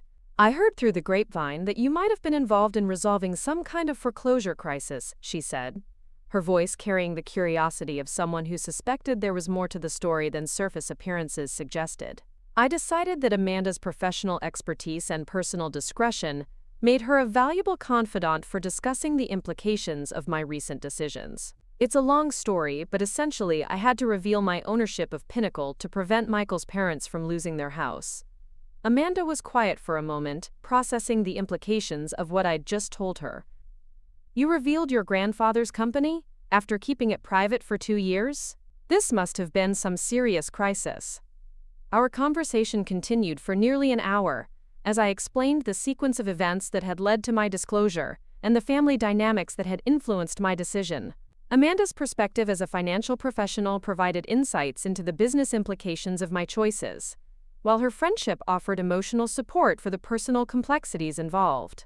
"Have you considered how this revelation might affect your other business relationships?" she asked. "Some of your design clients might feel differently about working with you if they know you're also a major investor." The question highlighted an aspect of the situation that I hadn't fully considered. Small business owners sometimes felt intimidated or uncomfortable working with people they perceived as significantly wealthier or more powerful. Maintaining good relationships with my existing clients would require careful communication about how my investment responsibilities complemented rather than competed with my design services. "I think transparency and consistency will be key," I said, thinking about the various relationships that might be affected by my changed circumstances. People respond better to honesty than to discovering information that feels hidden or deceptive. Amanda agreed to help me develop a communication strategy for discussing my business ownership with clients and professional contacts who might be affected by this information. Her experience in financial planning included helping other business owners navigate the social complexities of wealth and professional relationships. The following week brought an unexpected test of how our family would handle the changed dynamics around money and decision-making. Emma's school announced a fundraising campaign for new playground equipment, with a goal of raising $50,000 through parent donations and community events. In the past, we would have made a modest contribution that fit within our careful budget planning. But now, I had the ability to fund the entire project without any financial impact on our family's lifestyle. The question was whether doing so would be appropriate, or if it would create awkward social dynamics with other parents. "What do you think about making a substantial donation?" I asked Michael while we reviewed the fundraising materials. "We could cover a significant portion of the goal, but I don't want to make other families feel pressured or inadequate." Michael considered the question seriously, apparently thinking about community relationships and the social implications of our changed financial situation. "Maybe we could make a larger donation but request that it be handled anonymously? That way we could support the school without creating uncomfortable dynamics with other parents." His suggestion reflected the kind of thoughtful approach to wealth that my grandfather had emphasized, using financial resources to benefit others while avoiding social complications or relationship disruptions. We decided to contribute $25,000 through an anonymous donation that would significantly advance the fundraising goal without overwhelming other families' contributions.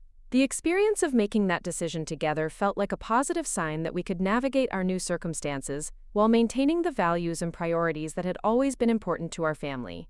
Money was a tool for achieving goals and supporting causes we cared about, but it didn't need to become the defining characteristic of our relationships or social interactions.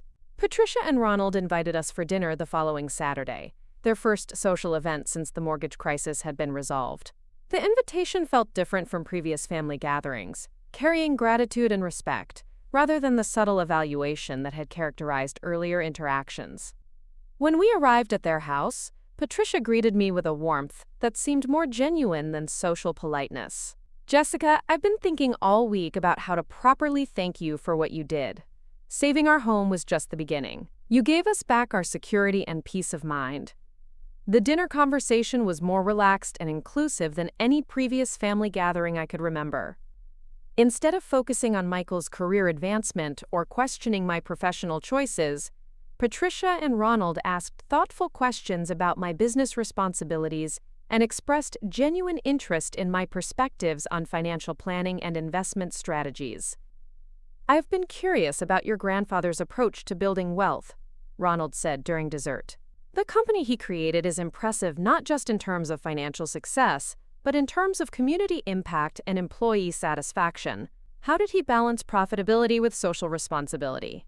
The question gave me an opportunity to share stories about my grandfather's business philosophy and the lessons he'd taught me about stewardship, long-term thinking, and the importance of building sustainable relationships with all stakeholders. Ronald's financial advisor background provided a framework for understanding these concepts, and his appreciation for my grandfather's methods felt validating. It sounds like he was ahead of his time in terms of stakeholder capitalism, Patricia added. Companies that prioritize community benefit alongside shareholder returns tend to outperform purely profit-focused businesses over the long term. As the evening progressed, I realized that the revelation of my business ownership had fundamentally changed my position within Michael's family. Instead of being viewed as someone who needed guidance about career advancement and financial planning, I was now being treated as someone whose expertise and perspective were valuable and worthy of respect. The change was positive but also required adjustment on everyone's part. Family relationships that had been based on certain assumptions about roles and capabilities needed to be reconfigured around new information about resources and responsibilities. When we drove home that night, Michael was unusually thoughtful, apparently processing the ways that our family dynamics had shifted over the past few weeks. "It's strange how much more comfortable my parents seem with you now that they know about Pinnacle," he said. "I wish they had been able to appreciate your contributions before learning about your financial resources." His observation touched on something that had been bothering me as well. While I was grateful for the improved family relationships, I wished the respect and inclusion I was now experiencing had been available based on my personal qualities, rather than my economic status. "Money reveals character," I said, thinking about lessons my grandfather had shared about wealth and relationships, both in the people who have it and in the people who react to it. The important thing is that we stay focused on the values and priorities that matter most to us, regardless of how other people respond to our circumstances. Michael reached over and took my hand while he continued driving. "I love you for who you are, not for what you own. But I have to admit that I'm excited about the possibilities this opens up for our family's future." His honesty was refreshing and reassuring, acknowledging both the personal foundation of our relationship and the practical opportunities that financial security provided. We spent the rest of the drive home discussing dreams and goals that had seemed unrealistic just a few weeks earlier, but that now felt achievable and exciting. The next morning brought a phone call from one of my longtime design clients, Maria Santos, who owned a small restaurant that had been struggling with increased competition from chain establishments in the area. She had heard through community connections that I might have access to business resources beyond graphic design services.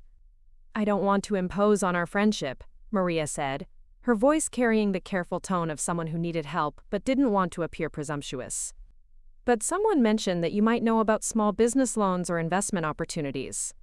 The conversation that followed gave me an opportunity to explore how my design work and investment responsibilities could complement each other in supporting local businesses.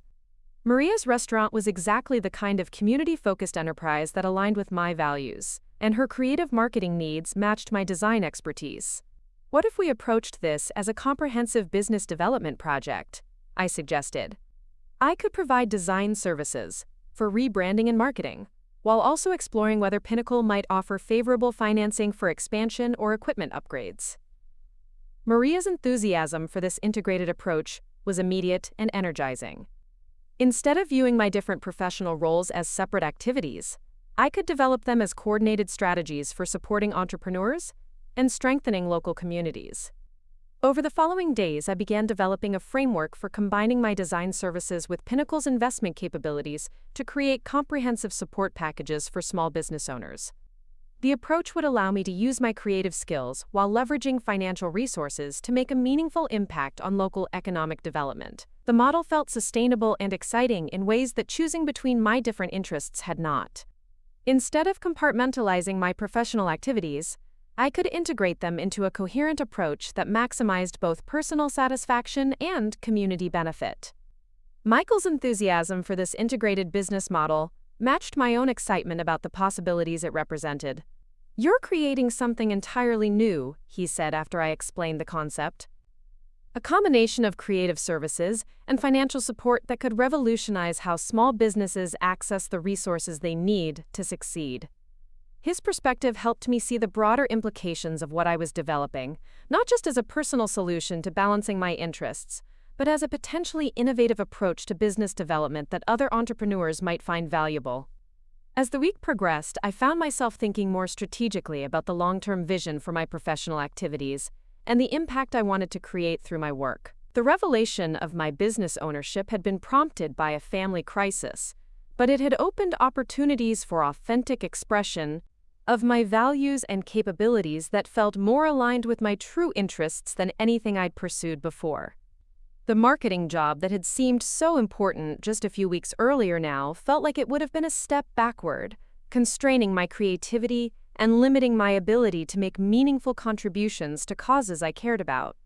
Having the financial freedom to choose work based on passion rather than necessity was a privilege that came with responsibility to use it wisely.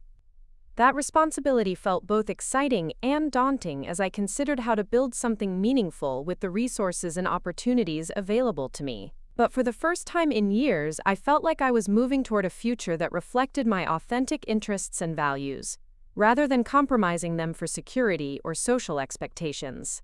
6 months later, I stood in the conference room of the newly renovated Pinnacle Investment Group headquarters, looking out at a room filled with small business owners, community leaders, and local entrepreneurs who had gathered for the launch of our Community Partnership Initiative. The transformation from my grandfather's conservative investment approach to this integrated model of creative services and financial support had exceeded every expectation I'd dared to have. The morning had started early with a breakfast meeting at Brew and Bean Coffee House, where I'd met with 5 local business owners to discuss their expansion plans and partnership opportunities. Each conversation had reinforced my conviction that combining financial resources with creative expertise could create sustainable success stories that traditional lending models often missed. Sarah Williams, who owned a struggling bookstore downtown, had been skeptical when I first approached her about our integrated support program. Why would an investment company care about helping a small bookstore survive when digital retail is dominating the market? She'd asked, her voice carrying the weariness of someone who'd heard too many empty promises from people claiming to want to help. But today, Sarah was scheduled to speak about how our collaboration had not only saved her bookstore, but transformed it into a community cultural center that hosted author readings, children's programs, and small business workshops. The comprehensive rebranding campaign had attracted new customers, while our flexible financing had allowed her to expand into event hosting and educational services. Jessica understood that bookstores aren't just retail spaces, Sarah had explained during our planning session. They're community gathering places that need support to evolve with changing times. Her approach gave us the resources to embrace that evolution instead of fighting it. Maria Santos was the first speaker, describing how the comprehensive support package we'd developed had not only saved her restaurant, but transformed it into one of the most successful establishments in the downtown district.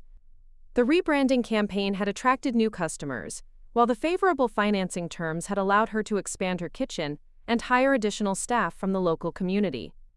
Jessica didn't just design our new logo, Maria told the gathered audience, her voice carrying the confidence of someone whose dreams had become reality.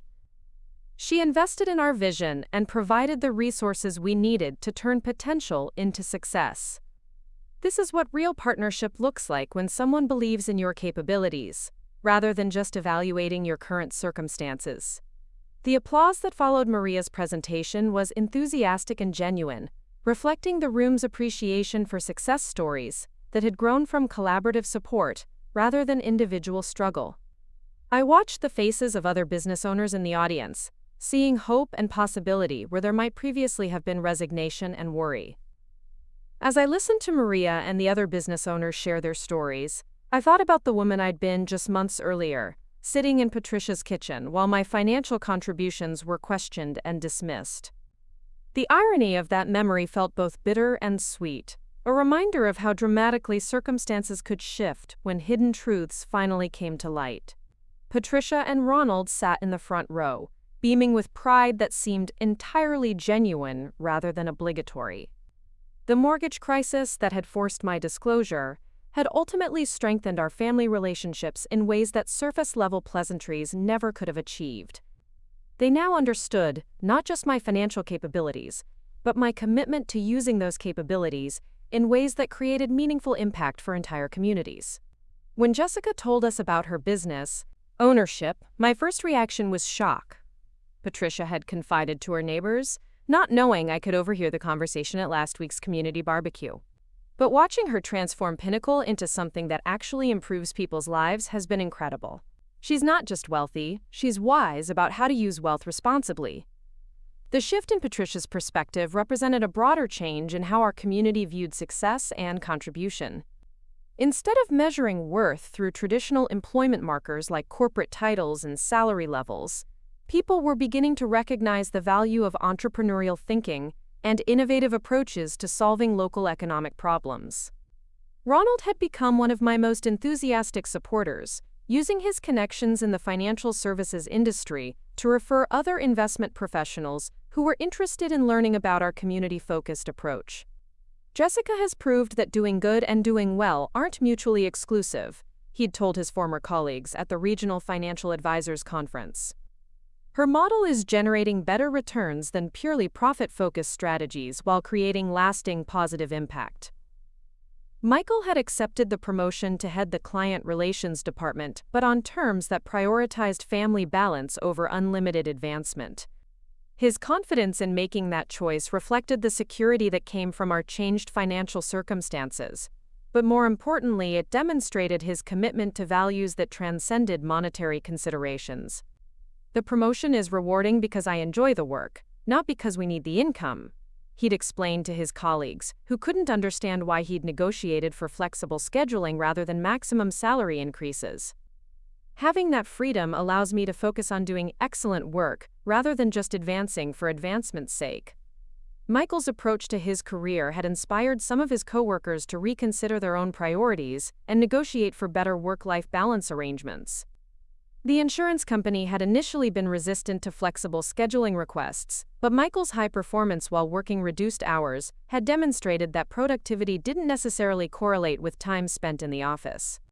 David Chen approached me after the presentation, carrying the quarterly reports that showed Pinnacle's performance under our new community-focused strategy. "The numbers are remarkable," he said, unable to hide his amazement. "Profitability is actually higher than it was under the pure acquisition model, and client satisfaction ratings have increased by over 40%. The success metrics validated my grandfather's long-term philosophy about building sustainable business relationships rather than pursuing short-term profit maximization. Companies that genuinely supported their communities tended to receive support in return, creating positive cycles that benefited everyone involved while generating consistent financial returns." More importantly, I replied, reviewing the impact reports that showed job creation, business survival rates, and community economic development indicators, "We're building something that will continue creating value for decades rather than just extracting wealth for immediate gain." The quarterly reports included testimonials from business owners, employment statistics showing local job creation, and economic analysis demonstrating increased commercial activity in the neighborhoods where we'd focused our investment efforts. The data told a story of sustainable growth that benefited multiple stakeholders rather than just corporate shareholders. Emma and Noah had adapted to our changed circumstances with the resilience that children demonstrate when their fundamental security remains intact. They understood that Mommy had an important business that helped other families, but their daily routines and friendships remained stable and predictable. "Are we rich now?" Emma had asked one evening while I was helping her with homework, her 8-year-old directness cutting through all the adult complications around wealth and social dynamics. "We're fortunate," I'd answered carefully. "But more importantly, we're responsible for using our good fortune in ways that help other people build their own success." The conversation had led to family discussions about money, values, and the importance of contributing to community welfare, regardless of individual financial circumstances. Both children were developing an understanding of wealth as opportunity for service, rather than just personal advantage. Emma had started a small fundraising project at school, organizing her classmates to collect supplies for the local animal shelter. Her initiative and leadership skills impressed her teachers, who commented on her mature understanding of community responsibility and collaborative problem-solving. Noah, despite being only 5, had begun asking thoughtful questions about why some families had more resources than others, and what responsibilities came with having enough money to help people. His empathy and social awareness suggested that our family conversations about wealth and service were creating positive influences on his character development. The anonymous donation to their school's playground fund had been so successful that we'd quietly supported several other educational initiatives throughout the district. Watching Emma and Noah play on equipment that we'd helped provide, without their knowledge or that of their classmates, felt deeply satisfying in ways that public recognition never could have matched. Additional educational support had included funding for arts programs that were facing budget cuts, technology upgrades for classrooms that needed modern equipment, and scholarships for students whose families couldn't afford extracurricular activities. Each initiative was structured to provide lasting benefit without creating dependency or social awkwardness for recipients. Amanda Johnson had helped me establish a formal foundation that structured our charitable giving and community investment activities. "You're creating a model that other family foundations should study," she'd told me during our quarterly planning meeting. Combining direct business support with creative services and financial education is innovative and effective. The foundation allowed us to support causes we cared about, while maintaining the privacy and flexibility that had always been important to our family's approach to wealth management. Education, small business development, and community arts programs received regular funding through carefully planned initiatives that created lasting impact. Our foundation's approach differed from traditional charitable organizations by focusing on capacity building, rather than just addressing immediate needs. Instead of simply donating money to existing programs, we worked with community leaders to identify sustainable solutions that would continue generating benefits long after our initial investment. The foundation's board included local business leaders, educators, and community activists who provided guidance about effective strategies for supporting economic development and social programs. Their diverse perspectives ensured that our funding decisions reflected genuine community needs rather than just donor preferences. One of our most successful initiatives had been the Small Business Incubator Program, which provided comprehensive support for entrepreneurs who were launching new ventures or expanding existing businesses. The program combined workspace rental, business mentoring, marketing support, and access to favorable financing terms. Jennifer Park, a recent college graduate who had launched a sustainable fashion business through our incubator program, had already hired 3 employees and was exploring expansion into regional markets. "The program gave me everything I needed to turn my idea into a viable business," she'd said during her graduation presentation. "Not just funding, but expertise, connections, and ongoing support." The incubator's success rate was impressive, with over 80% of participating businesses still operating profitably after 2 years. Traditional small business failure rates were much higher, suggesting that our comprehensive support approach was addressing multiple factors that contributed to entrepreneurial success. 1 year after the mortgage crisis that had changed everything, Patricia hosted a dinner party that felt entirely different from the promotion celebration where my contributions had first been questioned. This time, the guest list included several of my business clients, community partners, and local entrepreneurs who had benefited from Pinnacle's revised investment approach. The guest list reflected the expanded social circle that had developed around our business activities and community involvement. Instead of limiting social interactions to Michael's insurance industry colleagues and his parents' retirement-focused friends, we were now connected to a diverse network of creative professionals, social entrepreneurs, and community leaders. "Jessica has revolutionized how we think about business and community development," announced Tom Chen, whose technology startup had received both design services and seed funding through our integrated program. "She's proved that financial success and social responsibility aren't competing priorities, but complementary strategies." Tom's company had developed software that helped local government agencies manage community development projects more efficiently. Our investment had allowed him to hire local programmers and establish his headquarters in the downtown district that was experiencing economic revitalization, partly due to our various business investments. As the evening progressed, I found myself in conversations about innovation, leadership, and the importance of supporting local economic development. The topics were substantive and engaging, reflecting genuine interest in my perspectives rather than polite social obligation. Dr. Rachel Morrison, who directed the Regional Economic Development Council, had become a regular collaborator on projects that required coordination between private investment and public policy initiatives. Jessica's approach demonstrates that effective community development requires partnership between business, government, and nonprofit organizations, she'd explained to the gathered dinner guests. The collaborative relationships we developed with local government agencies had resulted in several innovative projects that addressed infrastructure needs while creating business opportunities. A downtown revitalization initiative had combined historic preservation with modern commercial development, creating spaces for both established businesses and emerging entrepreneurs. Ronald cornered me near the kitchen, his expression carrying the warmth of someone who genuinely respected my capabilities and judgment.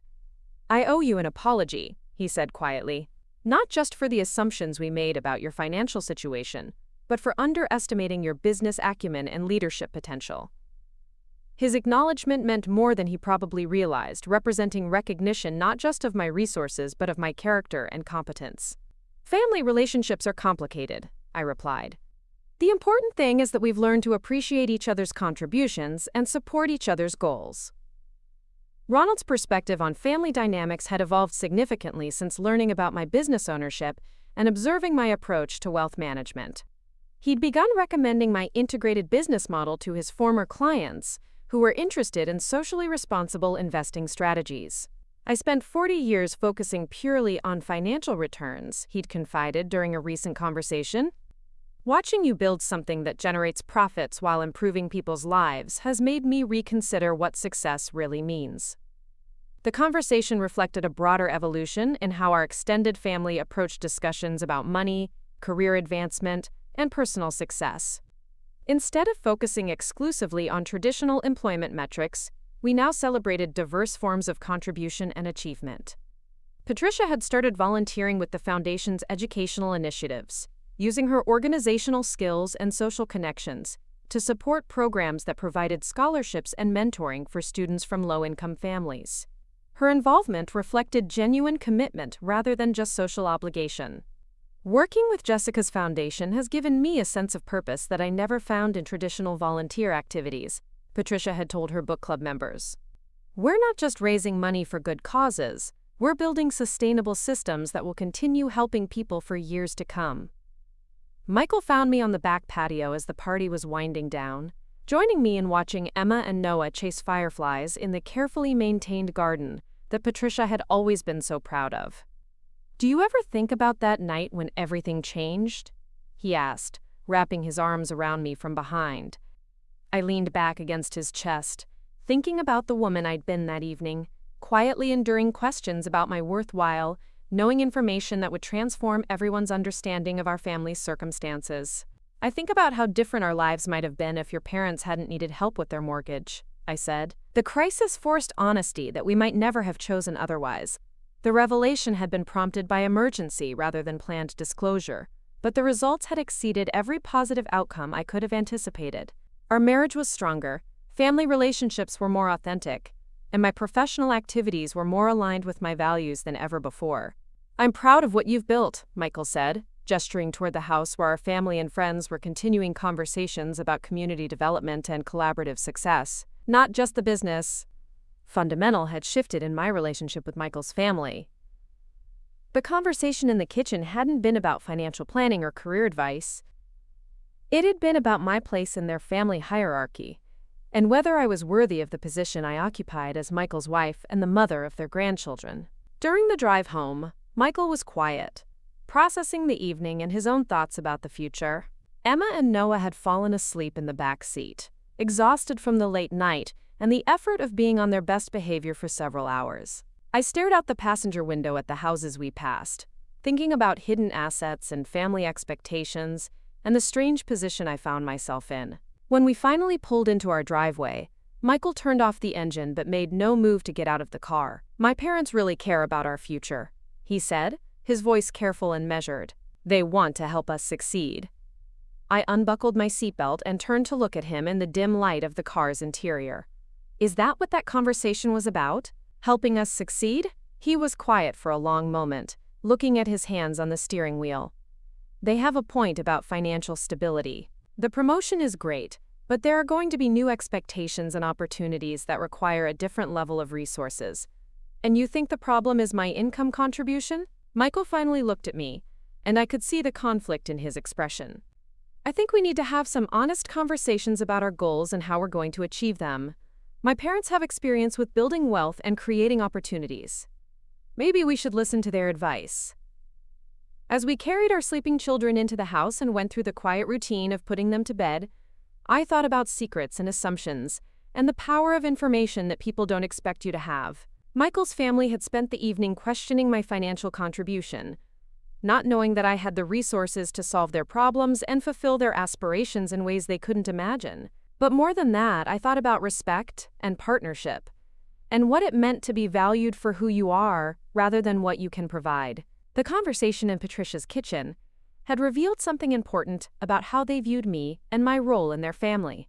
And tomorrow, I would have to decide what I was going to do with that information. The conversation we needed to have came 3 days later, over breakfast while the kids ate cereal and argued about cartoon characters. Michael had been distant since the party, coming home later than usual and spending time on his phone in ways that felt secretive and deliberate. When he finally sat down across from me at our small kitchen table, I could see he'd been rehearsing whatever he was about to say. "I've been thinking about what my parents said," he began, stirring his coffee with more attention than the task required, "about financial planning and maximizing opportunities." He paused, looking up at me with an expression that was equal parts apologetic and determined. "I think they're right about us needing to make some changes." Emma looked up from her cereal bowl, sensing the tension in the room with the intuitive awareness that children develop when their parents' conversations carry weight. Noah continued eating, oblivious to anything beyond the colorful shapes floating in his milk. I kept my voice level and calm, not wanting to create anxiety for them before school. "What kind of changes are you thinking about?"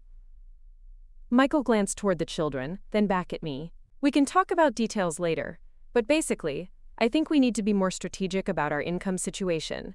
The promotion comes with new responsibilities and expectations, and I want to make sure we're positioned to take advantage of future opportunities."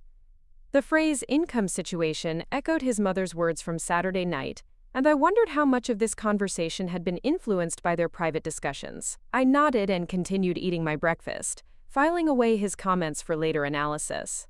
After we got the kids off to school, we would have the space and privacy to explore what he really meant. The morning routine proceeded normally. Emma gathered her backpack and homework folder with the responsible efficiency of an 8-year-old who understood the importance of being prepared. Noah required more assistance, and I helped him find his library book and remember to bring his jacket. Michael kissed them both goodbye and left for work, without his usual lingering goodbye with me, a small change that felt significant in the context of everything else that was shifting. After the school bus pulled away, I stood in